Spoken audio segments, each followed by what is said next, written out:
তো hey guys, back to my new blog. তো ব্লগে আজকের আমার ডে 6। তো কেমন আছো সবাই? আশা করি সবাই ভালো আছো। তো আজকে তোমাদের একটা গল্প শোনাচ্ছি। একটা ছেলে এখন জঙ্গলের রাস্তা দিয়ে হেঁটে হেঁটে আসছিল, আর তখনই সে একটা ডিম কুড়িয়ে পায়। সে ডিমটাকে সে ঘরে আনে আর মুরগির ডিমের সাথে রেখে দেয়। কিছুদিন পরে মুরগির ডিম ফুটে বাচ্চাও বার হয়ে গেল। এর বাচ্চাটাও সেসব মুরগি ছানার সাথে একই সাথে বড় হতে লাগলো। অনেকদিন পরে চিলের বাচ্চাটাও তাদের মতোই ব্যবহার করছিল। মুরগি ছানা যেরকম একটু একটু উঠতেও পারে, তাদের মতনই উঠছিল, কিন্তু সেই চিলের বাচ্চাটাও জানে না যে আমার এই উড়ান না, আমার তো আকাশে উড়ানোর জায়গা।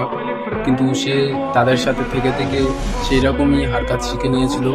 সেসব অবস্থা আমাদের মতন কিছু কিছু ছেলেদের সাথেও হয়ে যায়, যে আমার দাদাই করতো তাই আমার বাপ সেটাকে ধরেছে, আমার বাপ এই করে সেটাকে আমি করবো, আমার বাপ এই ব্যবসা করে সেটা আমিও সামলে নেবো। এরকমই আমাদের কিছু কিছু ছেলেদের সাথে হয়ে যায়। কিন্তু না, বাপ করেনি তা কি হয়েছে, বেটা করে তো দেখাতে পারে।